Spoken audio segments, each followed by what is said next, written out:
my name is Bob Coggeshall, and I have been doing Unix for a long time. I think that's what we want to talk about here. Yep. So you wanted to know about old so Unix my command. understanding is you've got a background with some very important pieces of Unix, or a very important piece of Unix that all of us. Well, something that somebody types. A lot of people type every day. Right.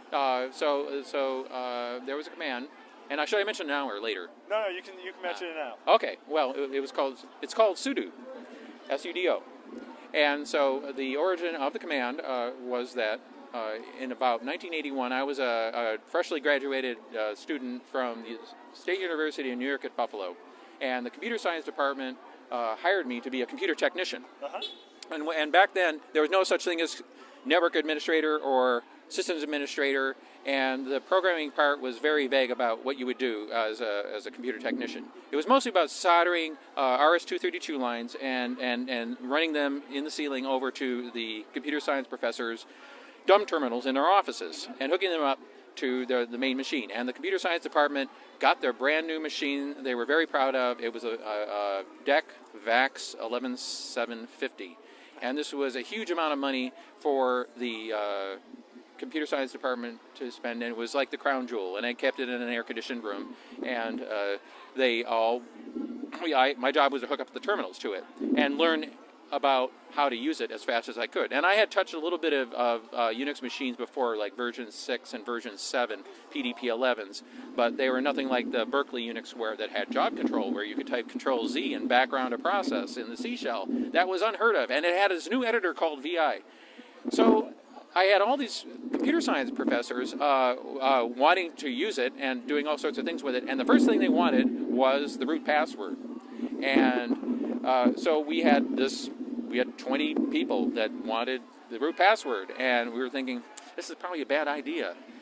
So I pondered on the problem with a while, and I was learning as much as I could about the machine as I could. But they hired me because I was just one of these people who just wanted access. I just did this stuff whether I was getting paid or not. And I had another friend who just loved to do stuff whether he was getting paid or not.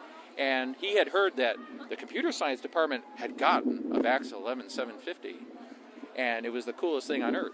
And he said, Bob, can you let me in to get at the VAX? And I said, okay, fine. And I let him in, and a little bit of time went on, and he was like, he learned very quickly. He was learning software development much faster than me, and he was writing in Forth and things like that.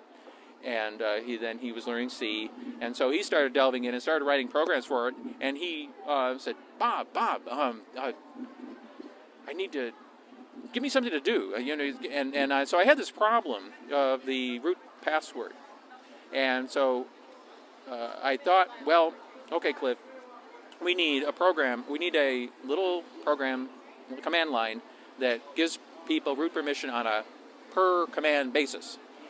And I think you write a C program, and you're going to have to do a set UID root, and that's all I know about it. I saw it in the man page, and so a couple of weeks went by, and he wrote the program, and he showed it to me. He said, "Oh, it's really cool, and it really works. Hey, yes, this is exactly what I wanted." And there was actually it went through a few different versions. We had one that put out snotty messages, and we had stuff that logged stuff, and some stuff was removed, and some stuff was added. And then eventually it came time to name it, and I thought about what it should be named, and then the command it replaced was SU. And the whole philosophy of Unix is to keep the command lines, 2 characters good, 3 characters okay, 4 characters bad. It was all about terseness. So I thought, okay, SUD. I typed it. And thought, okay, sudo is do a super user thing. That's what it meant on the man page. That's what was the title of it. So that's how it happened. So that's the origin. Wow. So do you ever have the pet peeve that somebody calls it sudo? No, not at all. Okay. Because we that's just I just pronounce it sudo, And there, I think if you go to the man page, somebody just said it's the proper command, the proper terminology is sudo, but it's like vi and what this vi. Yeah. Okay, fine. Just call it whatever you want. And so there's these pockets of cultural pockets. We'll say sudo, and there's people call it sudo. Yeah, sure. So, sure. Well, now the legacy of that is obviously, that's carried forward now for, 30 years, 40 years, right? Yeah, it's crazy. It's a long time. Who'd have thunk? And it's, Who'd have thunk, right? Yeah, and it's gone through so many hands, because I just took it from University of Buffalo.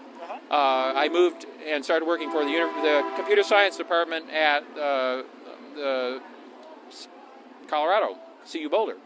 And I just brought it with me, and I just started working for them and doing the same thing. And I said, "Oh, I got this command," and it was just taken into stewardship by other people, and they added stupid things and good things. There was a timeout added to it.